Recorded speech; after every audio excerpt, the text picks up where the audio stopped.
Hi po, nakangiting bati ni Lavina kay Ruiz. Hello baby girl, sabi ni Ruiz. May something sa tingin niya kay Lavina. Hilton, sabi niya. I nodded. Tumangu-tango siya. He looked like someone who realized something. Ang weird niya. Hindi ko na lang sana papansinin kaya lang ay nakakabother ang tingin niya. Seryoso ang itsura niya. Bakit? Brianna, I need to tell you something. I frowned. Ano ba yun? Kailangan kong mabawi ang anak ko. Mas lalong lumalim ang gatla sa noo ko. May anak ka? Takang tanong ko. But what with me? More confused ay bakit niya sinasabi sa akin ito?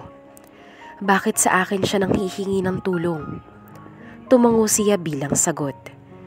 Kinausap ko muna si Lavina na mag-uusap lamang kami ni Ruiz. Tumango naman siya at bumalik na sa paglalaro sa phone ko. Ano? What do you mean? Help me take back my son and you'll have the father of your daughter. Understatement. Ang salitang nabigla. Napaawang ang labi ko. Anong sabi mo? I don't think I heard him right. Ako ang ama ng batang nasa poder ng mga Recaforte. Anak ko si Aristotel. Derechahan niyang sabi. Anak mo si Aristotel? Teka, nakadrugs ka ba? I was appalled by his revelation.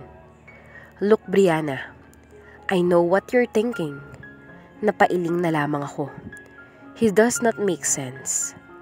Ayaw mo bang bigyan ng kompletong pamilya ang anak mo, Brianna? Kaya mo bang sikmurain na walang kinikilalang ama ang anak mo, habang ang ama niya ay nagpapakaama sa hindi niya naman anak? I suddenly picture out me, Lavina, and Hilton together. That thought was appealing, pero umiling ako. That's impossible. Ruiz, bakit mo ba ginagawa to? I told you I want my son back. Itinago sa akin ni Caroline ang anak ko at hindi ako makakapayag na ipaako niya sa iba ang anak ko. Nakatiim ang kanyang bagang. Hindi siya mukhang nang titrip lang. Maniniwala ba ako? Take back. What's rightfully yours, Brianna?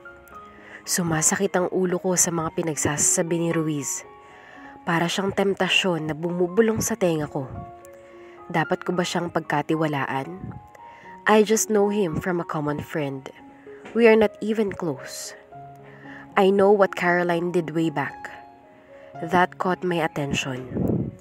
You have my attention, sabi ko. Can you believe it?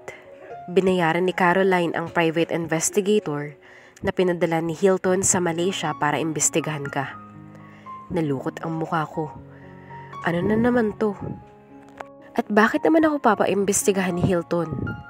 Nagkibit-balikat siya. Ang tanong, bakit kailangang bayaran ni Caroline ang investigator? That made me stop. Pinalabas lang naman niya na nagpakasal ka kay Amorsolo del Mundo. There is a smirk on his face. Amorsolo is just a good friend. Kaibigan siya ng aking ina. Siya ang tumulong sa amin dahil walang-wala kami ng mga panahong yun. Why would she do that? Bumangon ang inis at puot sa babaeng yun. Hindi ko pa nakakalimutan ang pang-aalipusta niya sa akin. Mukha lang palang anghel ang isang iyon. Demonyita naman pala. Simple lang, Brianna. He wants Hilton.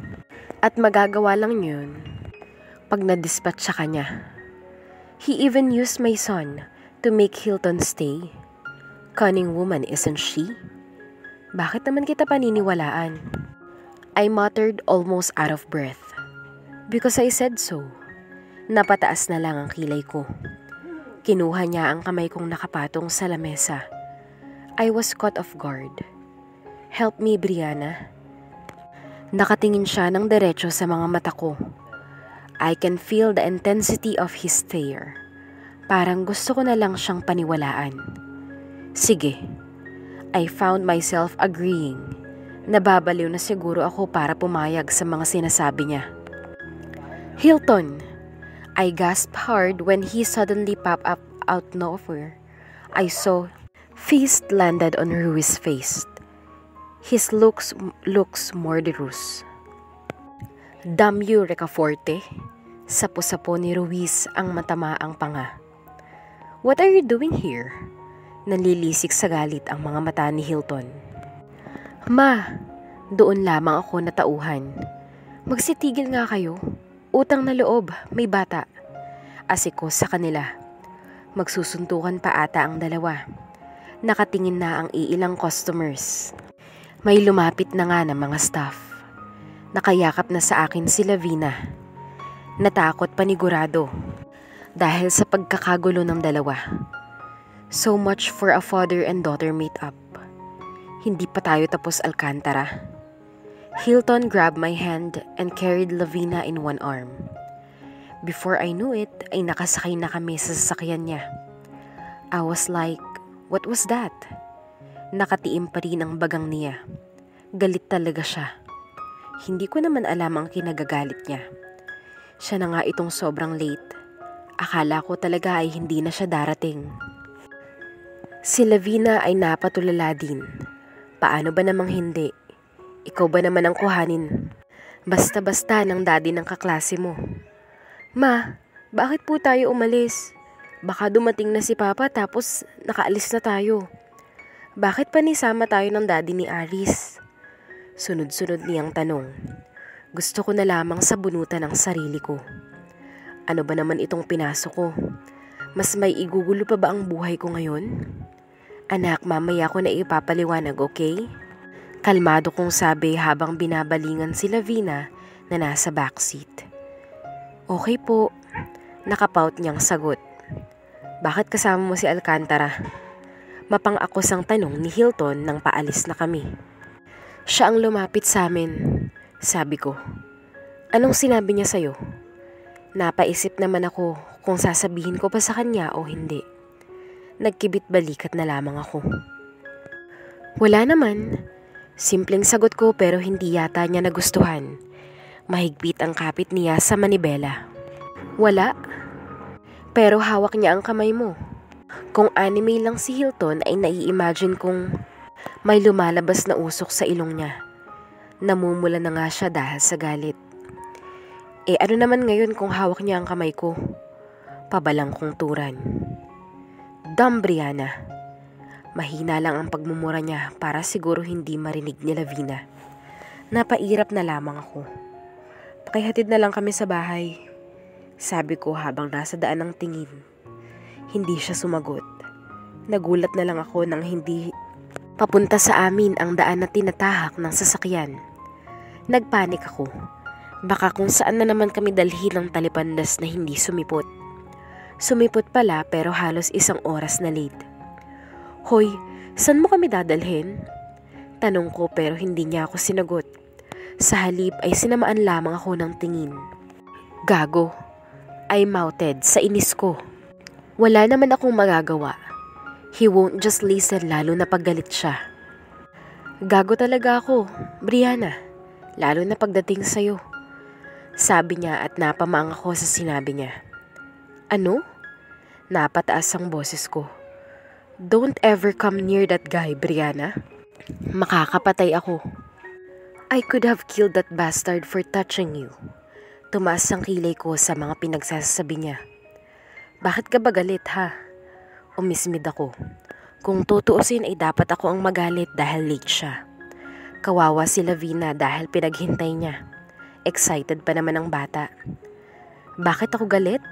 Really, you are asking why?" Amused niyang usan. "Hindi mo pa ba ako kilala, Brianna?" Mapanghamon niyang sabi. Alangan namang nagalit ka dahil lang sa hinawakan ni Ruiz ang kamay ko. I hissed, controlling my irritation, pero failed naman. Dahil lang? Lang? Ewan ko na talaga. Mas lalo pa siyang nagalit. It's like I pressed a button in him.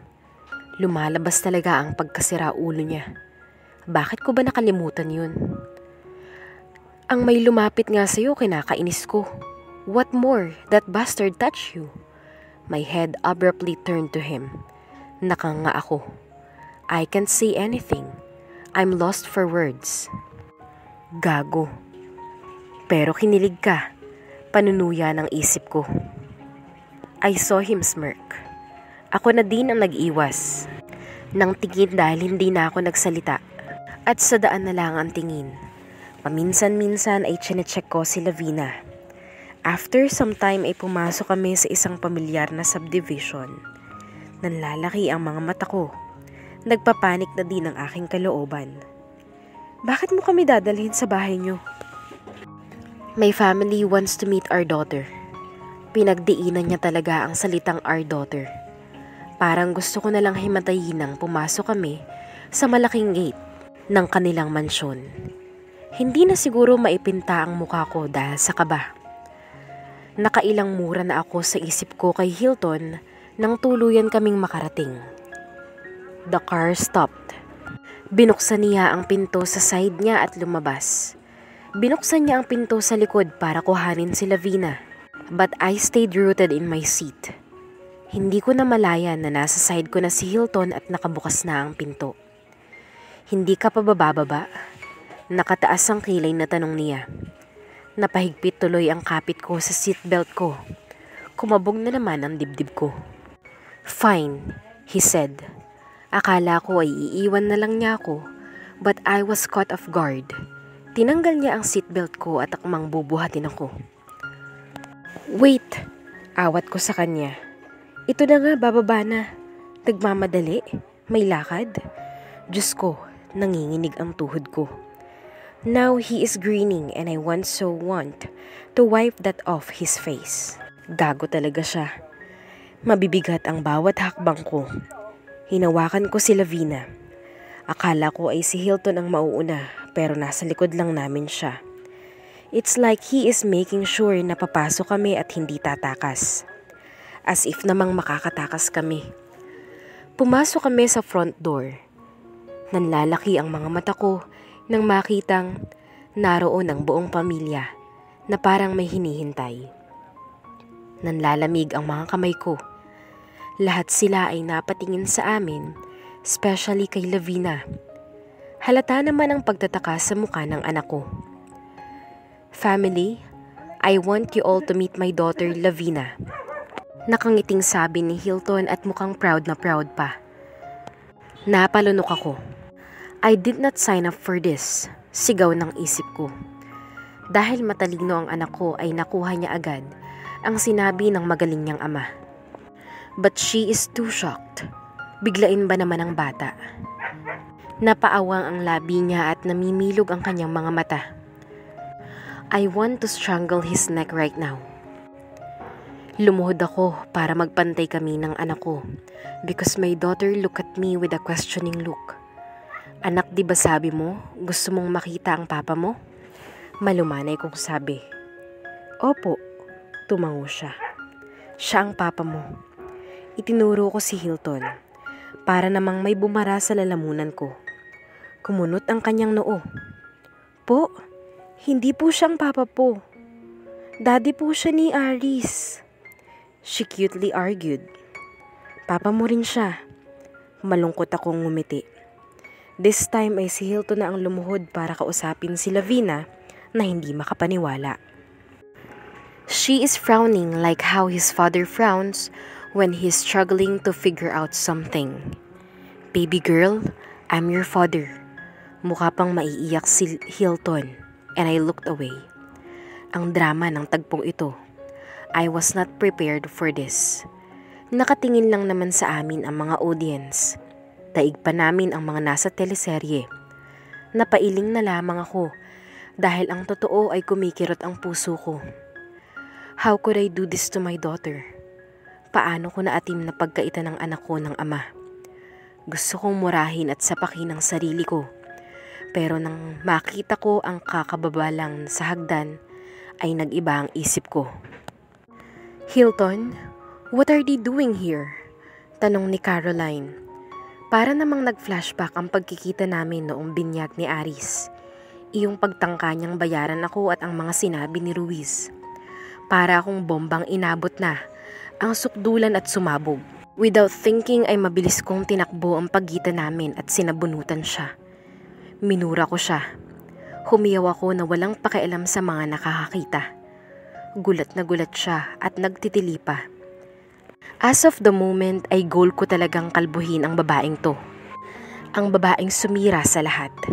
Brianna! I heard them call my name pero hindi ako nagpatinag. Hinigpitan ko pa ang kapit sa buhok niya. Halos makaladkad ko na siya. Hindi ko nga alam kung saan galing ang lakas ko. Huwag niyo akong pigilan, papatayin ko yung babaeng yan. They tried to stop me. Pero mahigpit ang kapit ko kay Caroline. Tili lang siya ng tili, like a helpless doll. Makasarili kang babae ka. Her pain is music to my ears. Para talaga akong sinapian ng masamang hangin. Brianna, stop it! Dahil marami sila ay nagawa nila akong ilayo kay Caroline na umiiyak na at gulo-gulo ang buhok. Kulang pa yan. Hayop ka, huwag kang umiyak. Bakit hindi ka lumaban? Ano? Nasa na ang kawalang hiyaan mo?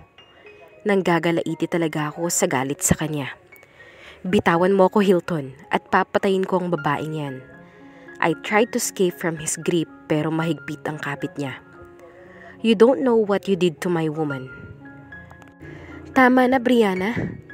I am not even listening to those who try to stop me. Calm down, Brianna. Ano bang problema mo? Hilam na sa luha si Caroline at umiiyak siya habang sinasabi yon. I smirk. Ang problema ko? Ikaw, dahil nagpauto ako sa yung babae ka. Why don't you tell them what a scheming bitch you are? Nasisiraan na talaga ako ng bait sa totoo lang. What are you saying? Maang-maangan niya. Best actress talaga. Ano ba, Hilton? Sasapakin talaga kita pagkatapos nito. He is stopping me from advancing to Caroline. You deceive us all. Ako namang tanga ay nagpauto sa'yo. Binigay ko sa'yo si Hilton dahil nagmakaawa ka.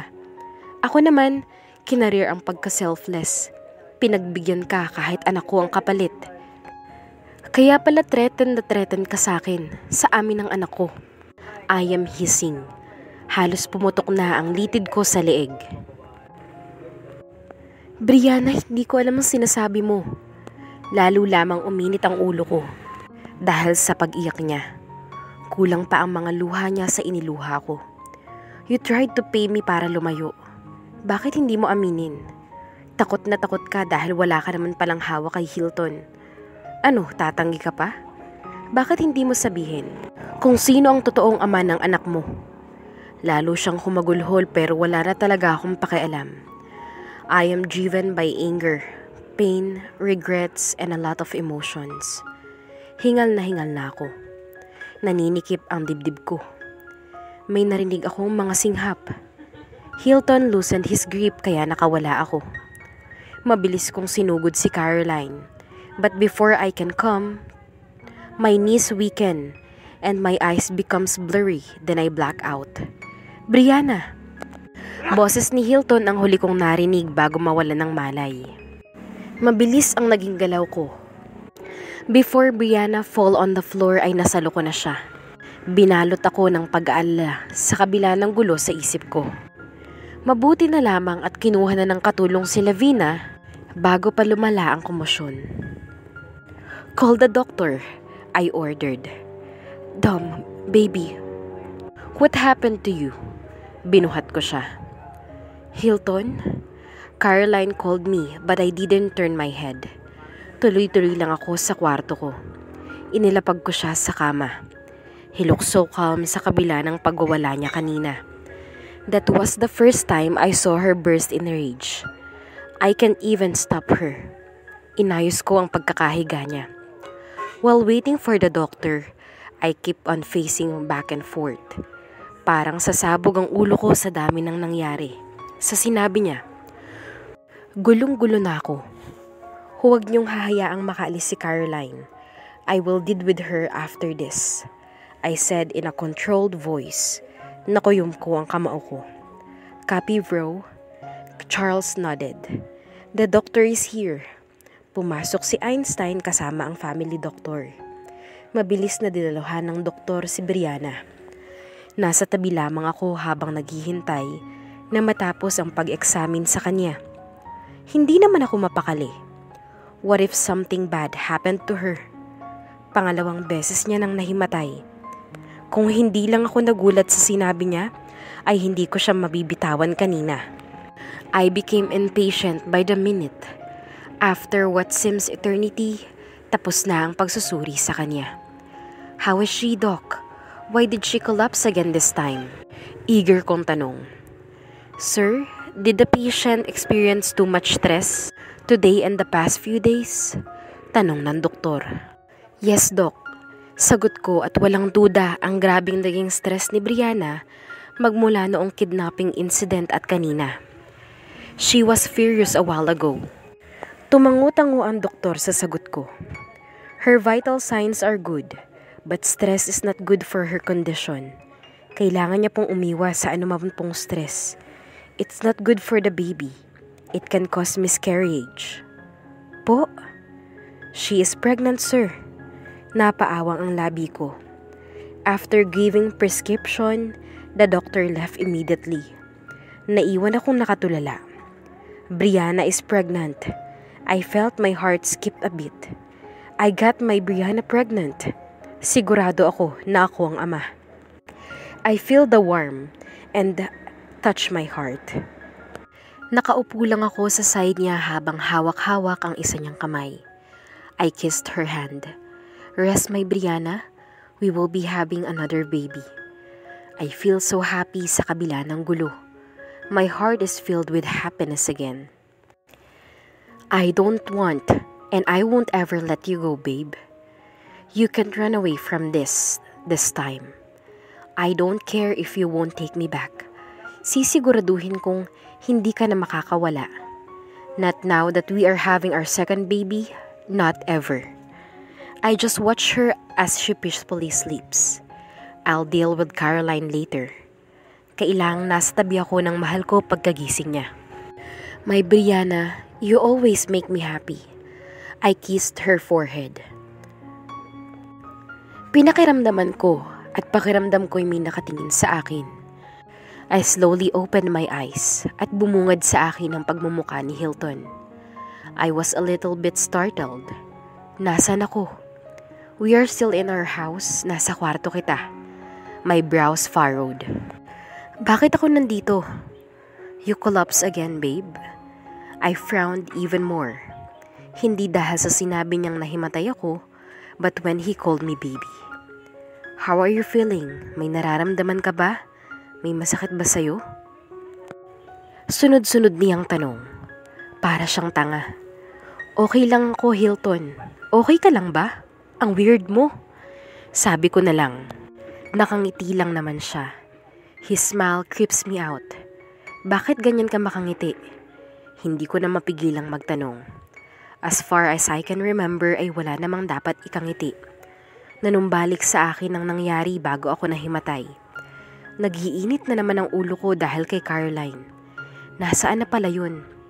I am just happy. Hilton, nakadrugs ka ba? Para talaga siyang timang. Of course not. I only tried once. That night when we made Lavina. Kinilabutan naman ako sa sinabi niya. He seems really happy. Yung tipong walang bagay ang makakapagpabad trip sa kanya. Ewan ko sa'yo. Nasaan ba ang anak ko? Tanong ko na lamang. Diyos ko naman. Napapadalas na ata itong pagkakahimatay ko. Wrong timing pa. Kapag naman gusto kong mahimatay na lang, ay hindi naman ako mahimatay. Anak natin. Tayong dalawa ang gumawa. Hindi naman ata tama yung inaangkin mo lang. Pagtatama niya, napairap na lamang ako. Kinikilabutan talaga ako sa asta niya. Kinikilabutan o kinikilig? Buhay pa pala ang itsosera kong isip. She's with mom and dad. Sagot niya. Don't you feel anything? Tanong niya habang nakatingin sa tiyan ko. Hindi naman masakit ang tiyan ko. Sagot ko at akmang babango na. No, lay there. Magpahinga ka muna. From now on, bawal na sa'yo ang ma-stress. Sabi niya pa. Napataas tuloy ang kilay ko. Magtigil ka nga, Hilton. Pupuntahan ko si Lavina at baka kung ano pang gawin ng walang hiya mong asawa sa anak ko. Kumunot ang noo niya. Anak nga natin sabi, don't worry, no one can harm our daughter. Magpahinga ka muna. In-emphasize talaga niya ang salitang R. Okay na ako. Hayaan mo na nga ako, Hilton. Nahimatay lang ako. Hindi na car crash. Huwag kang OA. Isa pa, bakit ka ba nandito? Doon ka na sa asawa mo. Baka sugurin ako nun. Hindi talaga ako magtitimpi at baka mapatay ko pa. Mabiyudo ka. He looks amused habang naglilitanya ako. Parang gusto ko tuloy siyang sapakin. Nakakainis lang ang pangiti-ngiti niya. What are you talking about? Alin doon? Ang haba ng sinabi ko. Hinayo pa ka talaga. Hinampas ko nga siya. Naiinis pa rin ako sa pagpigil niya sa akin kanina. Kung hindi lamang ako nahimatay, baka kalbo na si Caroline ngayon. Pasalamat talaga siya. Sinong asawang sinasabi mo? The last time I checked, I am very single and ready to mingle. Kinindatan niya ako. Ako ba talaga'y pinaglololoko mo ha, lalaki ka? Mukha ba akong nagbibiro? Hindi nga ako makamove on sa'yo, magpapakasal pa sa iba. Biglang nag-init ang mukha ko. Siguradong namumula ako. Who gave you that fucking idea? Hindi ba ikaw? Nagpadala ka pa nga ng wedding invitation sa akin. Baka nakakalimutan mo. Hinampas ko ulit siya. Chance ko nang makaganti sa kanya. Aray, sumusobra ka na ha, Brianna. Kung hindi ka lang... Ano? Hamon ko. Umiling na lamang siya. I don't remember getting married at mas lalong hindi ako nagpadala ng invitation. Paano ako magpapakasal kung iniwanan ako ng bride ko dapat? Banat niya. Niemas. Kinikilig nabubwisit ako sa kanya.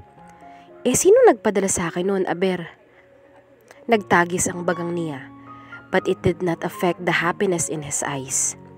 He is like the old Hilton I knew. Nagtataka ako sa kanyang emosyon. I think I knew. I said, and he said in a stern voice. I think alam ko na rin kung sino. Nagngingit-ngit lalo ang kalooban ko. Mamaya sa akin yan si Caroline. Makakalbo ko talaga yan. Pati ang asawa mo, Hilton. Wala nga sabi akong asawa eh. He hissed like a kid. So hindi ka talaga nagpakasal sa Caroline na yon? Paninigurado ko. Never. Kung may gusto man akong pakasalan, ikaw yun. Pati siguro split ends ko ay namumula sa pinagsasabi ng gagong to. Pwede ba, Hilton? Tigilan mo na nga yung mga banat mo ha. Hindi ka na nakakatuwa. Nag-iinit ang ulo ko sa'yo. Pinanlakihan ko siya ng mata. Asus, kinikilig ka lang eh. Sinundot niya pa ako sa tagiliran. Napamang ako. Hindi ako makaisip ng pang-comeback. My heart won't just cooperate.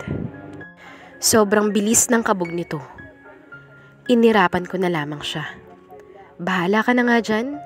Sabi ko na lang at tumayo na lamang. Mabuti pang hanapin ko na lang si Lavina. Baka sakaling makita ko si Caroline.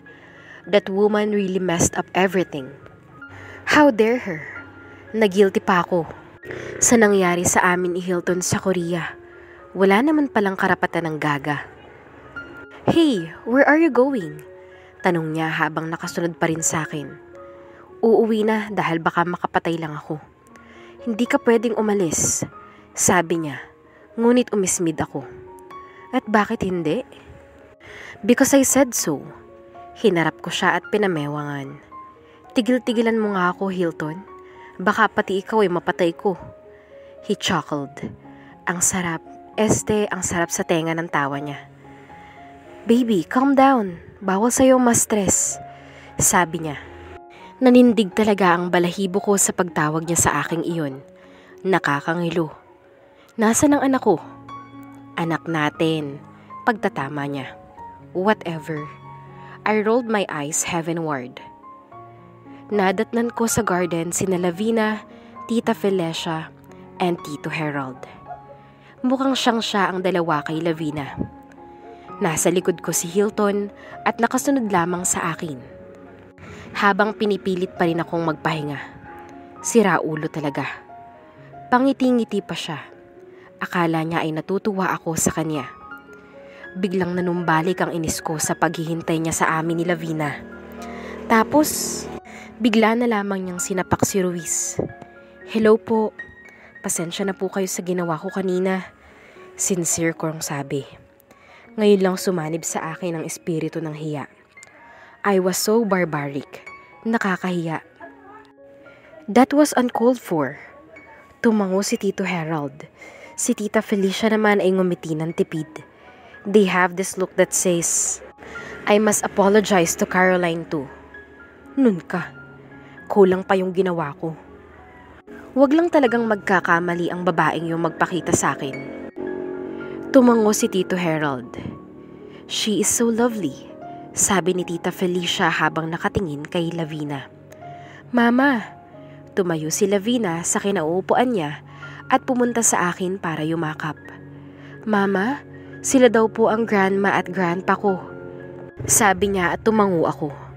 She seems happy. Dati ay napapansin kong naiinggit siya sa mga kaklase niya na may lolo at lola. Actually, she's secretly longing for a one big happy family. Someone and something tugged my heart. "Ang gwapo po pala ng papa ko," bulong sa akin ni Lavina while giggling. Pasimple naman akong umirap. Tumikim si Hilton sa likod ko. Paglingon ko ay nakangisi na ito. Mukhang siyang-saya ito. Kawawa naman kung babasagin ko ang trip niya. Hindi na lamang ako nagsalita. I don't know how they explain to Lavina. She seems okay and happy now. Nagpapasalamat na lamang ako. Sa totoo lang ay hindi ko alam kung paano ipapaintindi sa anak ko ang mga pangyayari. I just wish na hindi ako nakita ng anak ko sa pagtatransform ko kanina. I heave a sigh. This past few days ay hindi ko talaga makontrol ang mood ko. "Tito, tita, we have to go na po." Magalang kong pagpapaalam. Don't worry po at hindi ko naman po ipagdadamot sa inyo si Lavina. I assured them. Binigyan ako ng malungkot na ngiti ni tita just like before. Wala naman akong ideya kung para saan iyon. Say goodbye to them, anak. My daughter did, as I say. She gave them a sweet peck on the cheek bago kumaway. "Dad, ihahatid ko po muna ang mag-ina ko." I felt my heart leap as he mentioned.